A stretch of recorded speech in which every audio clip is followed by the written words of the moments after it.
വന്നതോടെ പല ജോലികളും എളുപ്പമായി, പുതിയ സാധ്യതകൾ തുറക്കുന്നുമുണ്ട്. എന്നാൽ AI നമ്മുടെ ജോലി കൂടി കളയുമെന്ന് വന്നാലോ?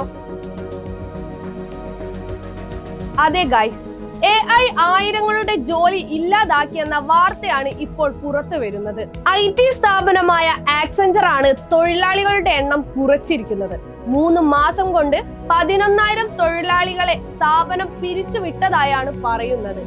AI സംവിധാനങ്ങളിലേക്ക് മാറാനുള്ള തയ്യാറെടുപ്പിന്റെ ഭാഗമാണ് ഈ പിരിച്ചുവിടൽ എന്നാണ് റിപ്പോർട്ടുകൾ. കൂടുതൽ പിരിച്ചുവിടലുകൾ ഒരുപക്ഷെ ഇനിയും ഉണ്ടായേക്കാം എന്നാണ് കരുതുന്നത്. മെയ് മാസം ആക്സെഞ്ചറിന്റെ മൊത്തം തൊഴിലാളികളുടെ എണ്ണം 7,91,000 ആയിരുന്നു. 3 മാസത്തിനപ്പുറം ഓഗസ്റ്റിൽ അത് 7,79,000 കുറഞ്ഞു. AI ആണ് ഇനി ഭാവി എന്ന കാഴ്ചപ്പാടിലാണ് കമ്പനി മുന്നോട്ട് പോകുന്നത്. ഇത് എല്ലാ മേഖലയിലേക്കും വ്യാപിക്കുമോ എന്നതാണ് ഇപ്പോഴത്തെ ആശങ്ക.